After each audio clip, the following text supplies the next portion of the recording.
Ladies and gentlemen, a number of years ago, I got an email from a United States Marine. But he wasn't writing me as some kind of tough guy. He was actually writing me as a distraught father. He said, my daughter was the top Christian student in her high school class.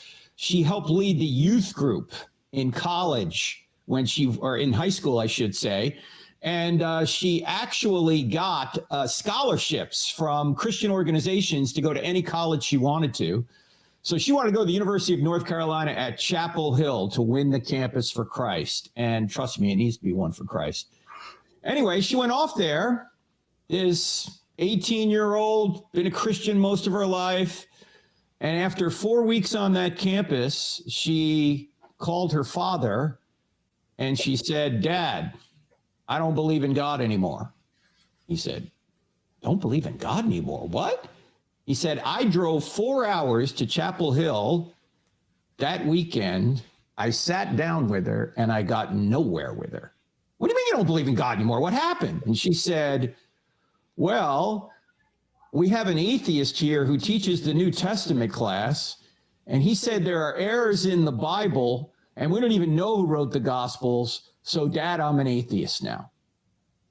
Now, ladies and gentlemen, do you think that this young woman in 4 weeks investigated all the evidence for and against Christianity and made a rational decision after 18 years of believing it suddenly that, no, it's not true? Do you think that's what happened? No, that's not what happened. What happened was she went off to the college unarmed. She had no real reason other than emotional feelings to believe that Christianity was true. And as soon as she got any sort of skepticism from her professor, she not only bit right into that skepticism, she also had a moral hazard. What's a moral hazard? That's when it might be convenient to believe that God doesn't exist right now. Because look, now I'm out on my own. I don't want to do everything my parents have told me to do. I want to be free morally to do what I want to do. That's what a moral hazard is. So she walked away from the faith. When I contacted the father several years later, how's your daughter doing? Oh, she's an agnostic. She hasn't come back. Now, what about your child? You think your child's a Christian right now? Why? Why is she or he a Christian? Because it's true, or because she's just brought up in your house, or he's brought up in your house? What's going to happen when that young child gets pushback? Well, what you might want to do, not what you might want to do, what I think you do want to do is you want to give your child the best possible chance to become a Christian and stay a Christian through as much difficulty as that child's going to get. And as this country continues to move further away from the truth and it becomes more and more anti-Christian in its culture, it's going to be more and more difficult for young people to stay grounded in the faith if they've never been grounded in it to begin with. So what we want to talk about tonight is how can you ground your young person in not only Christianity, but the reason why Christianity is true. Look, it's easy to walk away from something you've doubted your entire life. It's harder to walk away from something that you have evidence beyond a reasonable doubt is true. So what I want to do is bring on our guest tonight. Our guest is Miss Shanda Fulbright, who for years taught in the California public school system, and recently, a number of years ago, got interested in apologetics, got her apologetic certificate from Biola, and is now taking her teaching skills to teach apologetics to 6th to 8th graders. And she has already done this class for online Christian courses just this past fall and is about to do it again. We're going to talk about what's in that class. And even if you don't take the class, how can you teach your young person to be grounded in the Christian faith? So Jorge, bring the great Shanda Fulbright on. Let's give her the proper introduction. Here she is, ladies and gentlemen, the great Shanda Fulbright, who, by the way, also has a podcast called Her Faith Inspires. Shanda, how are you now? Now, by the way, where are you now? You're not in California anymore. What happened? I'm in South Carolina on Eastern Standard Time, which is very difficult for me. All right. South Carolina. Why did you move to South Carolina from California? What happened? Just give people kind of an overview. California is, if you were watching the news, we see California is getting progressively, more, they're going downhill with their policies. And Mhm.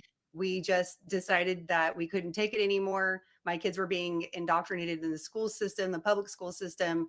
Of course, that's not the only reason why, but there's a lot of political issues going on in California. And since we've left, which has only been 18 months, now it's Mhm. made a sanctuary state for anyone who wants to have an abortion. It's been made a sanctuary state for any kid who wants to transition from one gender to the other. And so I just don't want to be in an environment like California anymore, raising my kids there. So we left to another state in the United States that's not as progressive, and trying to give our young boys a head start in raising their own families one day, because I don't foresee them, if we would have stayed in California, them wanting to do that. So Now, what did you teach in the California public school system? What grades and what subjects? I taught fifth grade, multiple subjects. So I have a K through 8 teaching credential, which means I can teach multiple subjects within All right. kindergarten through 8th grade. And fifth grade was my last assignment, but I've taught mostly middle schoolers. And I usually, when I was teaching middle school, I taught the kids who were having more difficulty learning reading. So I really had to teach them the basics of reading and writing. And yeah, they don't even know how to read, write, or do arithmetic, and yet we're teaching them critical race theory, LGBTQ issues, and Oh, yeah. just crazy stuff that really has nothing to do with education. It's tragic, and it's going on even now in states that are more conservative in nature.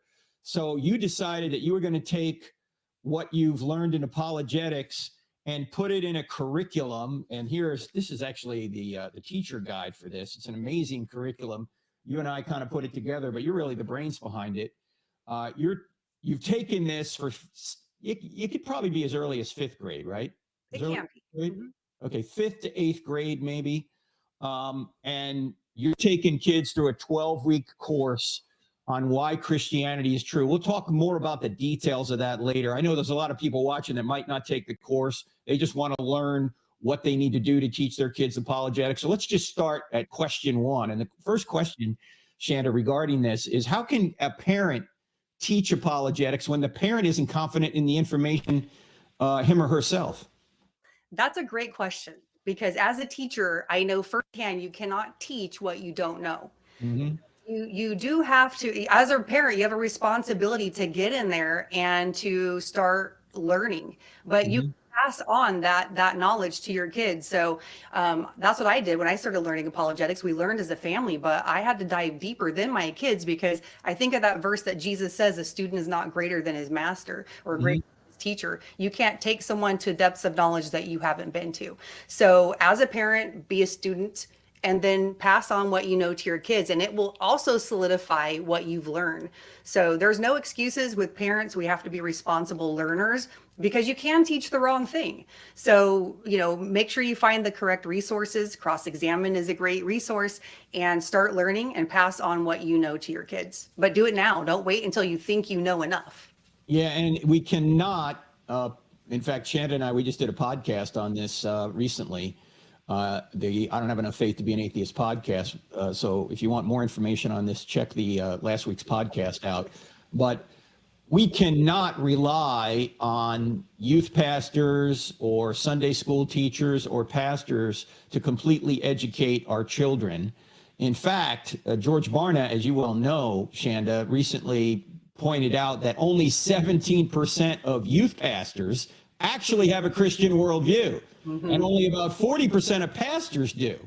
So it's always the responsibility of the parents to make sure their kids are brought up properly. We hope and want, obviously, other people in their lives to pour into them as well, but we can't neglect that responsibility that we have as parents, I should say, in order to bring our kids up in the knowledge of the Lord and the evidence that Christianity is indeed true, because they're going to walk away with all the pressure on them if they're not grounded strongly in it. So what age? I mean, you've got kids right now from what? Your oldest is 18, but you have a few younger too, right? When did you start teaching them apologetics, or when should parents start doing that? Well, I mean, you have to lay the foundation of biblical literacy first for Christians. That's what we want to anchor the apologetics concepts to. So we want to make sure that we're laying the foundation. I wouldn't say apologetics is more important than scripture. So let's make that clear. Apologetics doesn't supersede the need for biblical literacy. So make sure we're laying that foundation in biblical literacy. And apologetics really should come in about preteen, middle school age. Well, I would say before 7th and 8th grade for sure. By the time they get into middle school, that is one of the most inquisitive ages, because these kids are like in between trying to figure themselves out. They're about to hit puberty. If they haven't hit puberty already, they're trying to figure out what clique they belong in. They're dyeing their hair, and then the next year they want their hair a different color. It's really that age where they're trying to feel out the world that they live in. And so we need to start about, I would say 5th grade, 6th grade, but that's a generalized age group as well. I mean, we have to know where our kids are intellectually, and we have to know what foundation we've laid in order to know what we can build on with them. So that's just like I said, a generalized statement, but preteen, for sure, we should be tying in God's word and God's world and letting the kids see how they connect, because if they don't see how they connect at that age, it's not going to get any better as they get older. And the younger the kid is, the more apt that kid can learn. I'm old now, so it's hard for me to learn new stuff. But when you're young, man, you can learn so easily and so quickly. So we want to start as young as possible. I remember reading Doug Axe's book, Undeniable. Got it on my shelf here somewhere. He is a biologist, I believe, who talks about the fact that kids automatically, even if they're brought up in atheist homes, when they look around them and they see things in nature, they immediately go, it's designed. They know it's designed. You have to talk them out of the fact that, say, a butterfly is designed, or a caterpillar is designed, or a dog is designed. You got to talk them out of it. They already immediately know cause and effect. So we ought to be using that intuition they have to say, you're right, there has to be an ultimate cause for all this. There has to be a designer for all this. Are those some of the arguments that you go into in the curriculum? Let's Get Real, Shanda? Absolutely. We talk about cause and effect, I believe, in lesson 2. So we dive right in after we answer what is truth. And then when we're answering the question, does God exist? We look at cause and effect, which is basically the groundwork for the cosmological argument. And that one is not difficult for kids, like you're saying, Frank. I mean, you would have to literally try to talk them out of the fact that we operate by cause and effect every single day. They understand this because they experience it. And when you start to tie this into God's existence, it's just something that naturally clicks for them. Mm-hmm. Yeah. In fact, friends, if you want to show anybody that God exists, you just need to argue from effect to cause. That's really what it's about. Every effect has a cause. So when someone says, how do you know God exists? Say, I know God by his effects. If there's a creation, and there is, that's the effect, we reason back to a cause, a creator. If there's design in the universe, the fine-tuning of the universe, and there's design in life, then there has to be a designer, because design is an effect. So what's the cause? A designer. If you have a moral law written on your heart, essential right and wrong. If that's an effect, and it is, you're reasoning back to a cause, a moral lawgiver. If you have a mind and you can know things outside your skull, that's an effect. You're reasoning back to a cause, a great mind. If you have evidence that a man predicted and accomplished his own resurrection from the dead, that's the effect. You're reasoning back to a cause. Who could have risen someone from the dead? A being like God. So you're always reasoning from effect to cause, and kids intuitively understand this. So trade on that intuition they have, show them that their intuition is correct. Every effect has a cause. And by the way, that's the foundation of all science. You couldn't do science unless you assume that every effect has a cause. Now, Shanda, of course, whenever you say that, and this is a kid question you're going to get, it's even an adult question. I just got it 2 nights ago out in California when I was speaking. The question is, you're saying every effect has a cause. Who made God? Shanda, what do you say? Who made God? He's the uncaused first cause. If you continue to unravel that question all the way back to where it begins, it has to begin somewhere, because otherwise you're going to continue to go. So we talk about even if you say God is the uncaused first cause, then we talk about the attributes of the universe, and we look at and say that the cause has to be outside of those things, like spaceless, timeless, and immaterial. The description of God we find in the Bible. So again, you're connecting God's word and God's world, and with that, you're giving the evidence for God and the way that the Bible confirms that evidence. Yeah, by the way, the law of causality, friends, does not say everything has a cause. It says everything that comes to be has a cause.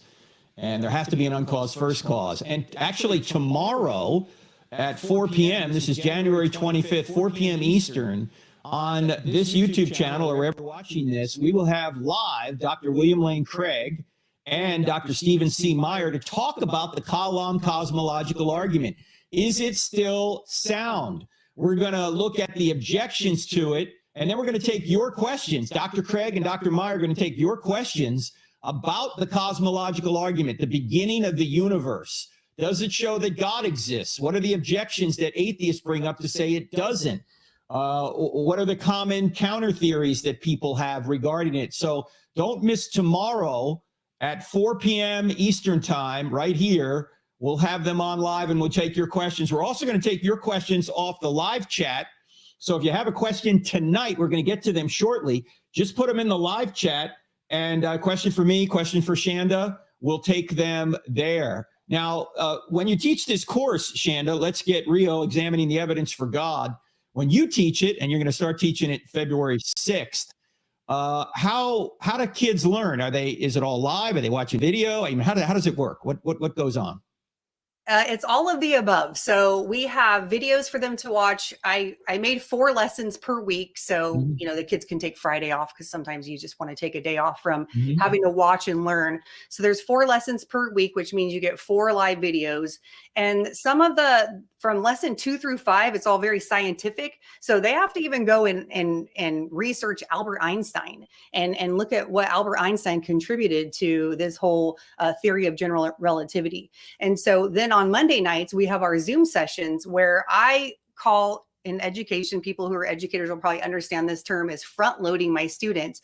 So I lay that first lesson out for them, or the lesson of the week, and I give them all of the things that they want to look for while they're watching the videos, while they're maneuvering in through the Minecraft world where they see you, Frank, running around and having a question posed to you. And at the end, they have to come up with the answer, or they have to see if they would answer it the same way you answered it. So it's very interactive. And what I call buy-in for the kids, which just means I try to keep them engaged. And you always have to have a buy-in for someone, like, what is in it for me? And so when we were putting this together, that was the one thing you always start off with: engagement. How do I get them to buy in? What's in it for me? And that's one of the things that we were thinking of when we put it together. And through the videos and the questions and the assignments, that's always the thing that I'm asking myself. So these kids will put their all into it. Yeah, it's a real pretty curriculum too. I'm just paging through it right now. I mean, we got to make sure the kids are on target too. There's a lesson on prophecy, all the prophecies in the Old Testament. That's all right here. We actually also have another curriculum for, it's very similar to this. It's 2nd to 5th graders. It's just not an online version. So if you go to crossexamine.org, friends, and click on store, you'll see 2nd to 5th grade. And then this is 6th to 8th grade. It could be as early as 5th. If you got a homeschool kid, you could probably put him in there when he's 3. Okay. Homeschool kids are brilliant, They are.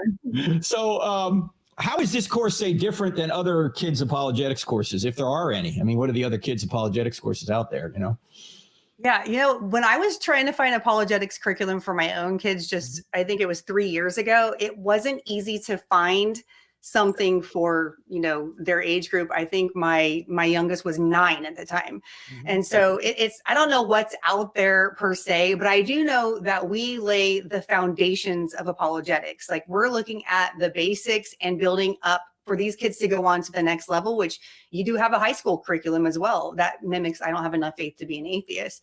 And so we answer those questions like, what is truth? Does God exist? Is it, are miracles possible? Is the New Testament reliable? And we take them through those questions at a foundational level. And then when they move on from us at the high school level, they'll see those questions again, but dive deeper. And so that's what we do. We're really thinking about the curriculum in terms of the age level for the kids, and thinking about molding in or weaving in these scriptures with apologetics concepts. Mm-hmm. Yeah, absolutely. We need to do that. And I see some people online saying, what's apologetics? It just comes from the Greek word apologia, which means to give an answer for the reason, or give a reason for the hope that you have. It comes from 1 Peter 3:15. It's basically giving evidence. Why do you think Christianity is true? Why not be an atheist? Why not be a Muslim? Why not be a Hindu? Why not be a New Ager? Why not be something else? Well, because there's evidence that Christianity is indeed true. And I know you talk about this, Shanda. This is an important concept for parents to get. You talk about layering. Define what that is so parents will know how they can properly educate their children. You can say layering, step-by-step process. You can say a systematic approach to learning, which means we start with the basics or the foundation, and then we go to the next level. That way you don't have what we call also in education, a gap in your learning, because you might say, oh, I taught them Bible stories, but did you teach them how to understand the concepts of the Bible, with the fundamentals of the faith? And then to build apologetics from there would be the next layer, is showing them the evidence, like, again, how God's word and God's world are in unison with each other. They don't contradict each other. And I would also say that's the difference between our curriculum and other Bible studies or Bible, curriculum that kids get in children's education. We don't call these Bible stories either. I think how you present the Bible to your kids is very important, because these are historical narratives. It's wisdom literature. We're talking to the kids about real life events that have happened in the past with real people and real places in real time. And so that's what we do with Let's Get Real.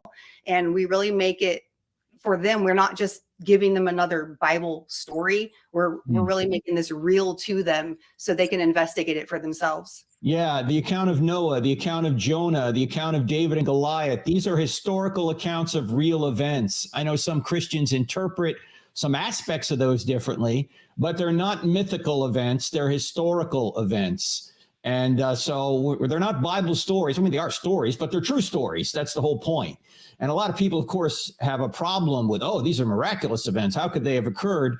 What we point out in Let's Get Real, just like we do in the curriculum, I don't have enough faith to be an atheist, is that if the first verse of the Bible is true, every other verse is at least possible. So we start by giving them evidence that Christianity, or I should say that Genesis 1:1 is indeed true, that there's evidence that the universe had a beginning. If there's evidence the universe had a beginning, if God created the universe out of nothing, then any of the other events that we find so hard to believe in the Bible are actually easy to believe if Genesis 1:1 is true. And even atheists are admitting the evidence that the universe had a beginning. Of course, they don't think it's God, but we point out in the curriculum, what else could it be? What else could have created space, matter, and time out of nothing? It couldn't be something natural, because nature didn't exist. It must be something beyond nature, something spaceless, timeless, and immaterial. So part of the layering process of educating someone, if you jump in at Jonah or Noah or David and Goliath or Jesus walking on water, they're going to say, we don't see miracles. How can that be true? But if you start by going, Genesis 1:1 is true, there's scientific evidence and philosophical evidence that the universe had a beginning. Well, now miracles don't seem so outlandish anymore. Maybe that possibly did happen. But you got to layer that. You got to start with that and then move on to the other historical accounts. So that's what layering means. That's what we do in Let's Get Real. That's what we do, and I don't have enough faith to be an atheist. Basically, Let's Get Real is for the 5th to 8th graders is basically, I don't have enough faith to be an atheist for that age group. And so is the other curriculum we have for 2nd to 5th grade. I think it's God is Real. I think that's the title of the other curriculum we have there. So if you've got young people and you want them to know why Christianity is true, and you should, because you don't want to get that phone call or that text or that email one day, hey, Mom, Dad, I don't believe in God anymore. Man, why don't you? Well, there's no evidence. What do you mean there's no evidence? I know, Shanda, I don't know if this happened to you, but it happens to me all the time. It happens to Jim Wallace all the time. It happens to Greg Kokel and other apologists, Sean McDowell. We get questions all the time from parents going, hey, do you have a book that I could give to my son or daughter? Because, they went off to college, or even sometimes it's before college. They're getting their information from this thing, right? Exactly. TikTok videos and all this. They're no longer Christians. Yeah, we got books that'll help, but that's probably not going to help. I hate to tell you this, but if you didn't ground them early, it's hard to bring them back. It's much easier to prevent them from leaving than to try and rescue them after they have. So start early. Start early. What are some of the objections that the young kids give you, Shanda, about the Bible or Christianity? Because you've already done this course last semester. You had a bunch of Zoom sessions where you took Q&A from kids. What are some of the objections or the things they find hard to believe about Christianity? I didn't get a lot of objections from the kids. I got a lot of questions from the kids. They wanted to know things about, if there was one pushback on miracles, there was one pushback on space, time, and matter. Like, if I haven't seen it with my own eyes and you tell me that truth is observable, then why should I believe Albert Einstein? I mean, they're asking great questions. And I think, Frank, they even save some of those questions for you, like on the last night when you come. And one about the miracles, I can't remember the exact question, but it was fantastic. What the student asked, and they were the older kids. They were the older middle school kids, around 12 or 13 years old, that were asking the questions, that were pushing back a little bit on the curriculum. And I wouldn't necessarily say it was pushing back. They just wanted to make sure that the answers were satisfactory for them. And I think that that's great. A lot of times parents they get scared of the questions, or they wonder, well, what if I can't answer it? There's questions I don't always have the answers to, but the thing is, as a teacher, we're going to find the answers. We're going to do the best that we can to dig in. And so that's the thing that we need to encourage our kids. If you have questions, ask us. But I know the main thing was miracles, and the other one was with the cosmological argument. Okay.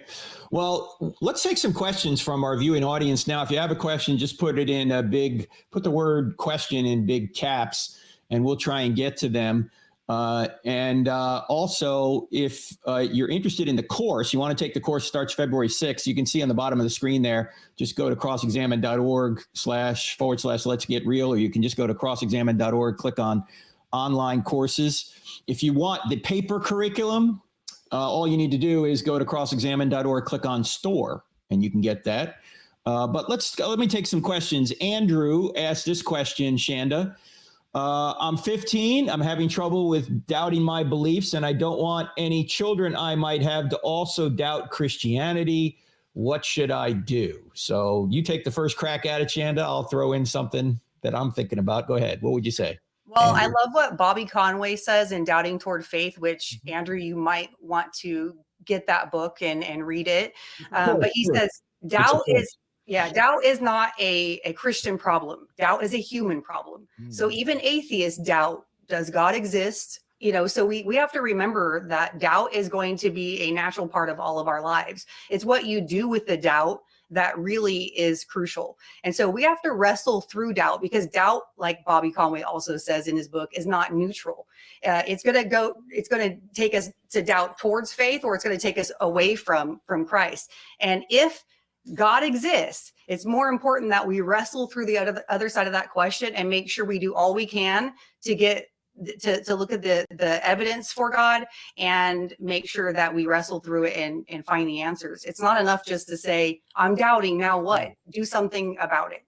Yes, and we have an online course by Bobby called Doubting Toward Faith. You may want to check that out. Also, keep in mind, Andrew, that your psychological state, or anyone's psychological state, doesn't necessarily reflect reality. You can have doubts for a number of reasons. But really, the issue isn't your psychological state. The issue is the evidence.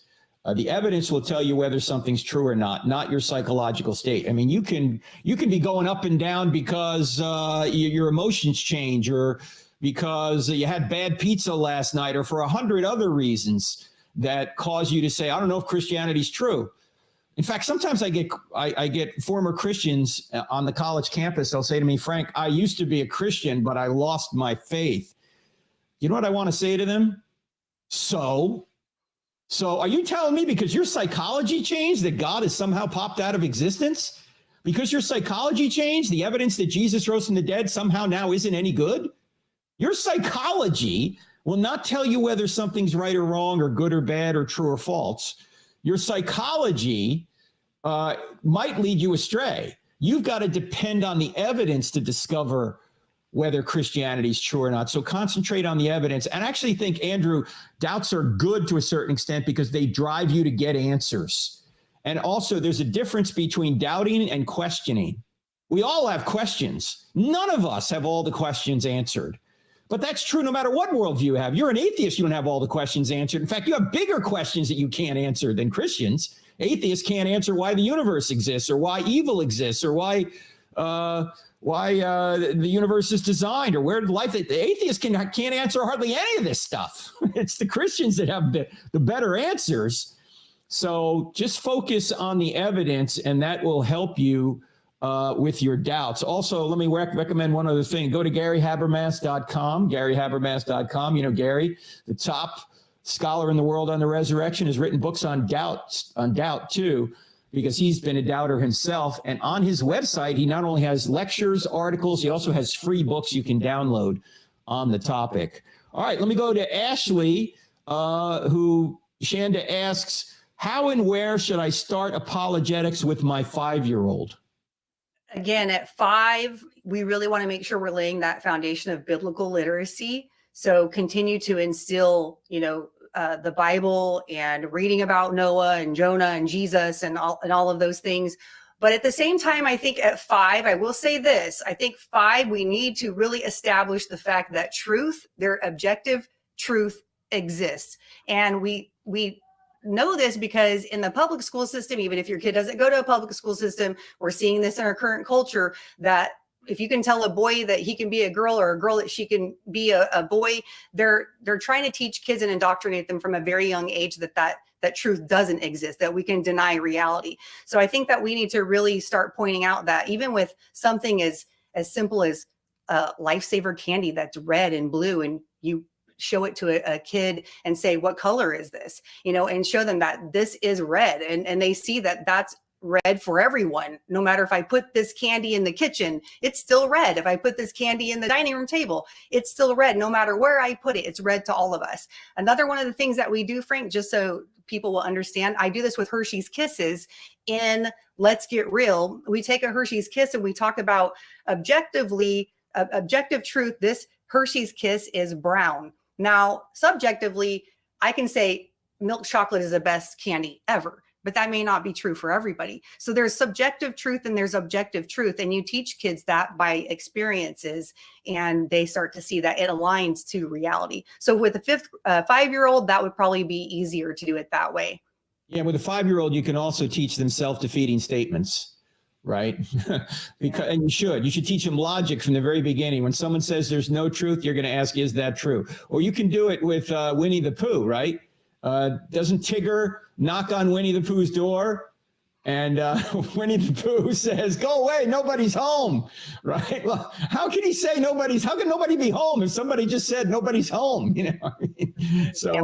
And with the kids, with a 5-year-old, call it the rule of opposites too, because they start learning opposites at that age, and you can really tie it in by wording it that way. Right. Yeah. Do that at a very young age. And I would also talk about cause and effect very early on, because it's intuitive to kids. They know it's intuitive to everybody, but some of us reject it or suppress it. Talk about, they're gonna, when they're 5, they're gonna say, Mommy, Daddy, why is the sky blue? Right? They're looking for cause and effect. Okay. Exactly. So trade on that and say, yeah, you're right. There are reasons why the sky looks blue, and let's look it up. Why is the sky? Why does it look blue? Why is there a sky at all? You ever wonder that, Johnny? You ever wonder that, Susie? Why is there a sky? Why are we here? Why is there anything here? Because there's something that's always been here, who has the power to create these things, right? So just use basic cause and effect, because they're going to ask 1,000 questions when they're 5, all right? All right, Charles asked the question that he's from Japan. He says, outside of the scientific aspects, does the curriculum consistently point back to Christ? Yeah, the very first lesson on does truth exist? We talk about how Jesus is the way, the truth, and the life.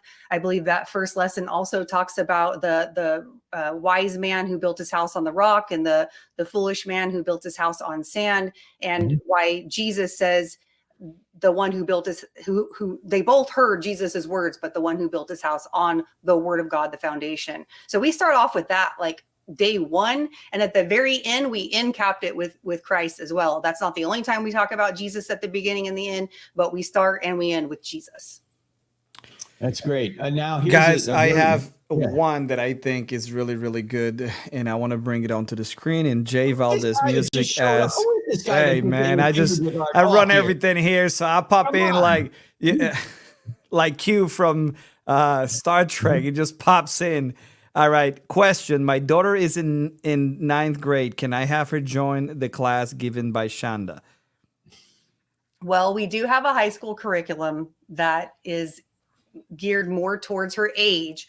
But again, sometimes the parents need to evaluate the level of their kid, what you're ready for. So this one is designed to 8th grade, but we can say if your daughter is like 14 and very new to apologetics, it might be helpful. But I also would say go on to the website and look at a sample lesson of the videos and see if that's something that fits her age, like if it's presented age appropriately, because we don't want to turn kids off by it being too young as well. They won't even listen to the content. They won't learn because they're going to think it's too young for them. So you're the best one to decide that.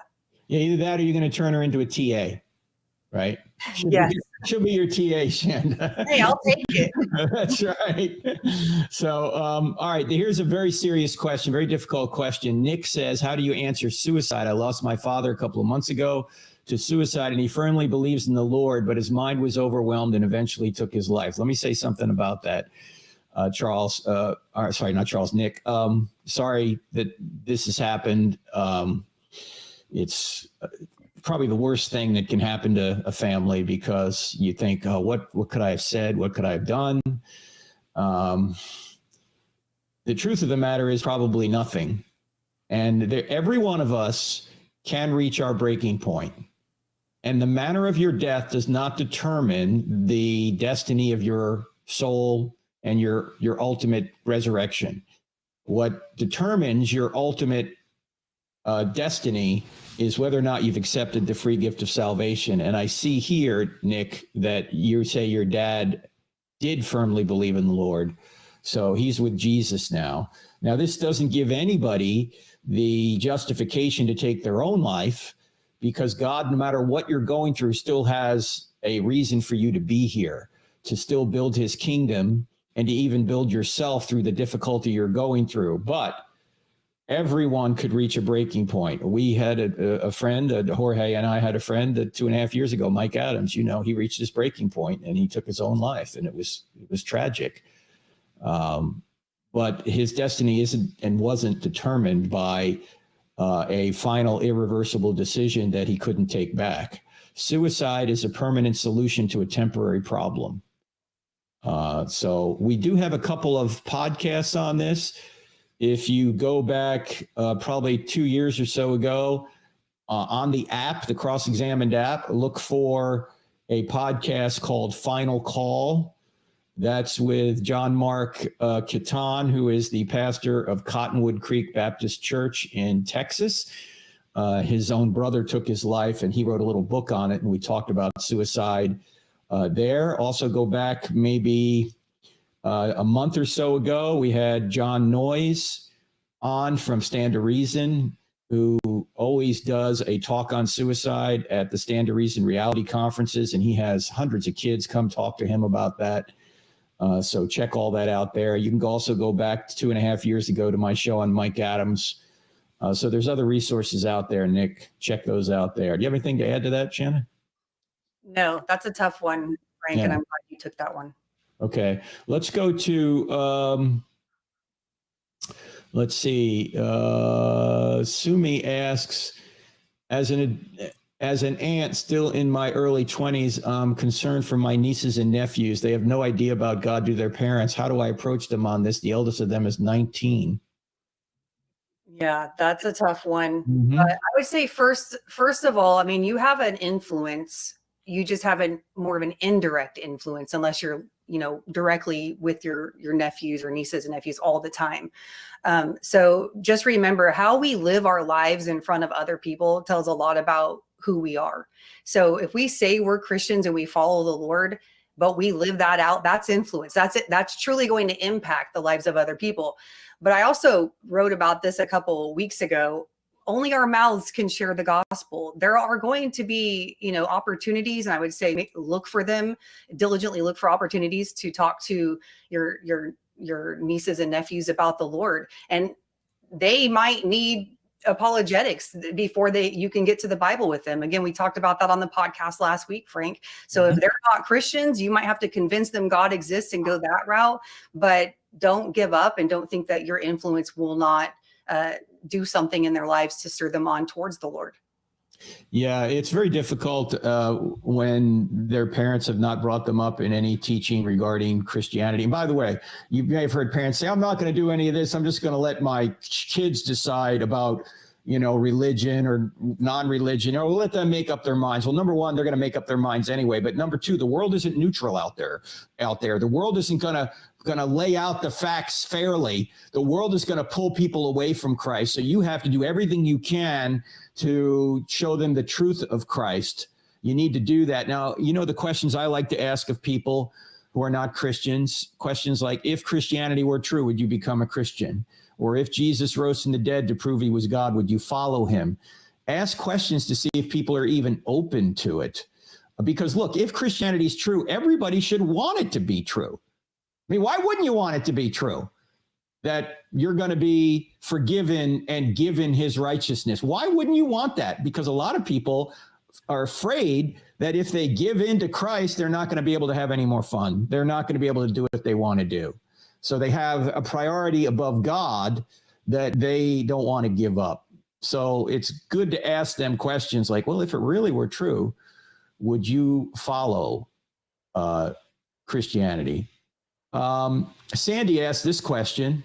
My kids are grown, and from experience, I've seen the huge need for apologetics. How do we impress on young parents who are incredibly busy with just getting their kids fed, bathed, etc., that they need to be learning and incorporating apologetics? They haven't seen the need yet, but playing catch up later will be hard and not as effective. Shanda? Yeah, honestly, I was raised in church, and I was never introduced to apologetics, never. And I'm thankful that as an adult with kids, I can introduce my own kids to it.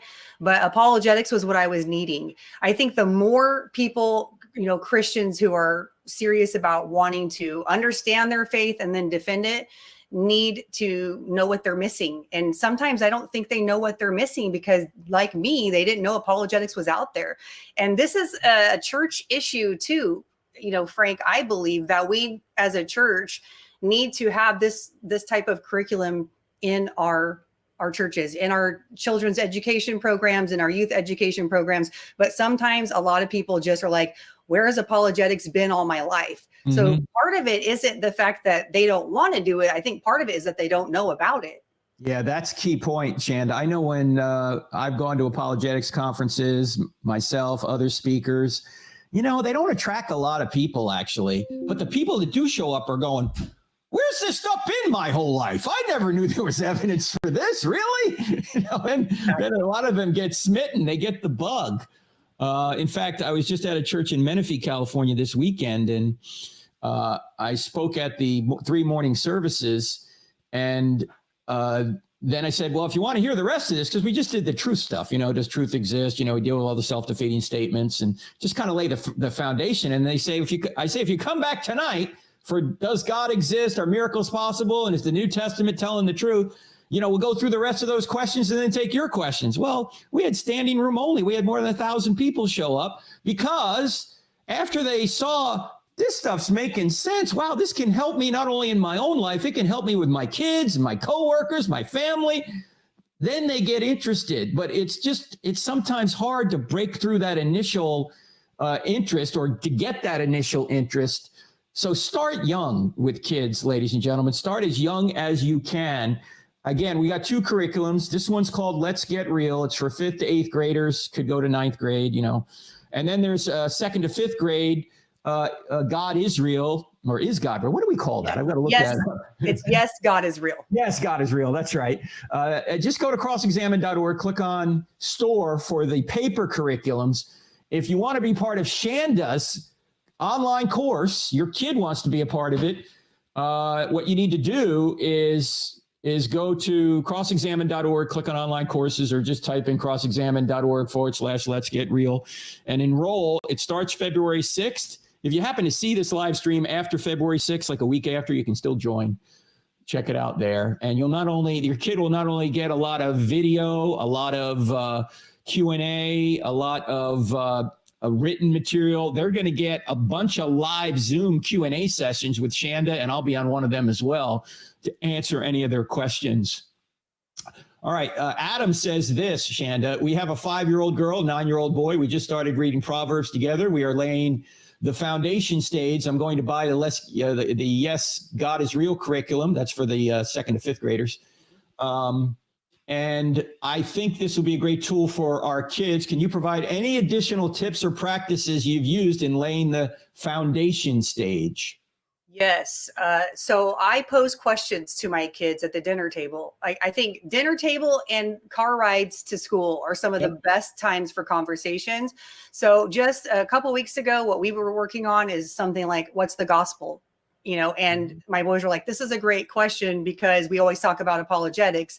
And so we were talking about, how would you present the gospel to someone? So my point is, pose questions to them. How would we answer these questions when we're watching movies and we're watching like Avatar or something, and they start praying to AWA and all is God? You pause it and say, what's the worldview here that they're portraying through this movie? And so kids start to evaluate and examine what they're watching, and you are making those lessons transfer over from formal lessons to informal lessons. And that's really what integrating a biblical worldview is. So that way, integration and integrity, those words are very much combined. So that means when they go out into the world, they actually live what you've taught them and what they believe, because there's integrity in saying, I believe this, and then walking that out. And we do that by putting into practice that training. That's really the training. The teaching is what you do at the table. The training is what you do when they're watching the movies or when you're posing these questions to them.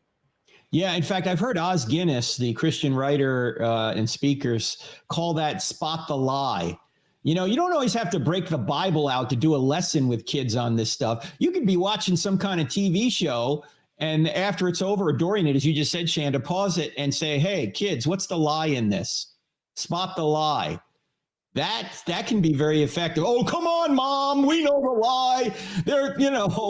Premarital sex is wrong. We know that. Or that's exactly the exact response you're going to get. That means you're doing a great job. Keep doing that. Yeah, there's going to be consequences for this, Mom. They're not showing it here in this show. Everybody's happy. Nobody ever gets hurt. There's no, So play spot the lie with them. Yep. All right. Let's see. What's the best evidence we have? This is Rockstar, I guess. What's the best evidence we have for the resurrection of Jesus? Now, we're not going to be able to go through that in detail here, but what's some of the points you cover in Let's Get Real for the kids? We go through the 6 E's of historical reliability. We talk about why the New Testament is reliable. And then we look at the eyewitness testimony, the excruciating testimony, all of the 6 E's. And we look at 1 Corinthians 13, or is it 13 or 15? 15. Yeah. 15. We talk about how many, the over 500 eyewitnesses who saw the resurrected Jesus. And so if the New Testament is reliable and it can be trusted, and the disciples were beaten, tortured, and killed, and you put all of that together, and you can say, okay, I trust that Jesus rose from the grave, and the fact that we haven't found his body. So there's that too. Yeah, it takes a lot more faith to believe he didn't rise than to believe he actually did rise, because the folks that wrote this down had everything to lose by saying he resurrected from the dead, not everything to gain. And I always try and point out, I think we probably do here in the curriculum. In fact, I'm going through the lessons right here. We've got several of these E's, as you say, to point out that we've got good evidence that Jesus actually did rise from the dead. One of the points I try and make to people in adult audiences is this, that Christianity is not true because a series of documents we put under one binding we call the Bible says it's true. In fact, Christianity would be true if the Bible never existed. People go, how can that be? I asked them, do you realize there were thousands of Christians before a line of the New Testament was ever written? Yeah, why? The New Testament was written not because there was a book already out there. The New Testament was written because they witnessed an event. Christianity began with an event, not a book. They witnessed the resurrected Jesus. They saw him. They touched him. They ate with him. And these were people not predisposed to believe this. And yet, then they went to their death saying it was true. So the New Testament writers did not create the resurrection. The resurrection created the New Testament writers. You wouldn't have these documents written by Jews in the first century saying a man claimed to be God and rose from the dead, because they didn't believe that could happen, unless a man claimed to be God and rose from the dead. Yeah, so, you know what, Frank, too? A couple of the students even said the 6 E's of historical reliability really helped them to bring the New Testament to understand why we can trust it.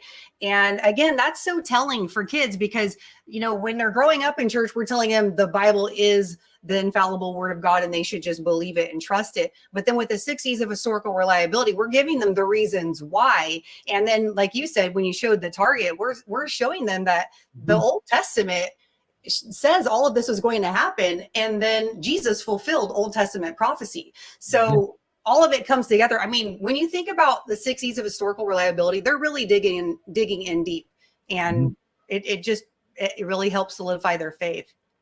Exactly. All right. We only got time for one more question. Let's see. Well, we got a question here about someone who does not want to believe. Let me just give you the short answer. Someone does not want to believe. You got to ask them, if Christianity were true, would you become a Christian? If they hesitate or say no, it's not a head problem, it's a heart problem. What do you do with people with a heart problem? You love them, which means you don't approve of everything they do. You seek what's best for them. You plant seeds, you pray, and then you wait. Because at some point, tragedy strikes all of us. And if that person's ever going to be open, it's going to be when tragedy strikes. That person is going to call you. They're not going to call their atheist friend when things go bad. Why? Because the atheist says there's no rhyme or reason to anything. Stuff just happens. They're going to call you a person of spiritual depth. So when people are not open to Christianity, what you need to do is love them, pray for them, plant seeds, and wait. Last question here. Isaac asked this question. What is a good way to explain the existence of metaphysical reality to children? I've always found that a bit of a challenge. What do you say? Again, you know, you have to go to, I wouldn't use the term metaphysical with children. Beyond physical, right? Is there anything beyond just hard stuff, you know? Right, exactly. Yeah. So, I mean, another way to explain that is thoughts, you know, and really just breaking it down to its basic form again, and not getting too intellectually deep with the kids, and tailoring it to something that they can relate to and that they can understand. Mm-hmm. Yeah, you might be able to ask them, where are the laws of logic? Well, there's no where to the laws of logic because they're not physical, they're immaterial. Right? You're not going to find them, you know, in a drawer somewhere. Or where are the laws of mathematics? Right? Those laws are laws, but they're not physical. Where's the law that says thou shalt not murder? Right? It's not a physical thing. It's beyond the physical. So where's your mind? You know, you may think, well, it's here. But if I were to say to you, 2-ton pink elephant right now, and you thought about a 2-ton pink elephant, there's not a physical 2-ton pink elephant in your head. If it was, as soon as I said that, you die, right? Yeah. So there are things that are physical that we know exist. You just taught it, Frank. You did it. You nailed it. That's exactly how you do it with the kid. Yeah. You know, that's exactly how you do it. Now, I want to say something again. There is a fella in the chat that is like the persistent widow, so we're gonna ask his question. He's been asked the question a few times, and I think it's a good question. And I figure I'll just ask it. Cross-examine. Good night, Dr. Turek. Could you please help me with how I answer my own mind that morality can come from evolution and natural selection? Can you please explain it to me? Yeah, we spent a lot of time on that in the book Stealing from God. The short answer is a biological code, or I should say a biological process, has no authority to tell you what to do. How does natural selection obligate you to act a certain way? It doesn't. See, biology is a description. Morality is a prescription. And even if you were to say that evolution somehow gave you these thoughts that you ought not murder, that doesn't mean it's objective. That doesn't mean you're obligated not to murder. In fact, Hitler used evolution to justify the Holocaust. He said if the weaker races do not have the will to fight, they have no right to survive. He's trying to create the super race, so he wants to get rid of the weaker races, which is survival of the fittest, right? I'm strong. I'm going to get rid of you, take your stuff so I can build a better me and a better race. That's what Hitler did. You don't get an ought from an is, from molecules in motion. You don't get oughts. You only get obligations or oughts from persons. So morality can't come from evolution or natural selection. There's a lot more to that in Stealing from God, but just check that out there. But we're about out of time. I just want to point out that this course that Shanda will be teaching, and how many Zooms are you doing with these kids, Shanda? I believe this time it's 10. 10 Zooms that are each about an hour long. Plus, there's plenty of video that the kids are going to watch in between the Zooms, and tests, quizzes. There's a lot of written material. It's all online. What you need to do is go to crossexamine.org, click on online courses. You'll see it there. You'll also see some other courses there. Stephen C. Meyer, who will be my guest tomorrow with William Lane Craig at 4 p.m. Eastern right here, is teaching a brand new course called Return to the God Hypothesis. That's for adults, high school and adults. You might want to be a part of that. And that's all coming up. So check all that out, friends. Anything else we got to talk about, Jorge, before we go? Nope, I think we're good. We can actually show the audience really quickly right. what the landing page is. Go ahead. Look like. So this is where you go. All you have to go is go to crossexamine.org. You can click on online courses and it will take you to the main online Christian course, and then you click the banner and that's where Shanda's course is. All you have to do is scroll and sign up and make sure that you save your spot or the spot for your child, because this course gets filled up pretty quick. And with that being said, everybody, just like Frank says, tomorrow 4 p.m. Eastern time, we're gonna have Frank, Dr. Craig, and Stephen Mayer talking about the Kalam cosmological argument, and again talking a little bit about the Return to the God Hypothesis course. So make sure that everybody tune in, go to YouTube, check the reminder so you can get notified for the live stream tomorrow, and make sure that you hit the bell so you get every single one of our videos when they are posted. And with that being said, Frank, back to you. Thanks so much. And thanks for everyone being here. And thanks to Shanda Fulbright, ladies and gentlemen. Shanda, great job answering those questions. And the kids are gonna love you again. So looking forward to seeing your kid with Shanda, and I'll see you in one of those Zoom sessions as well. All right, friends, see you tomorrow, 4 p.m. God bless.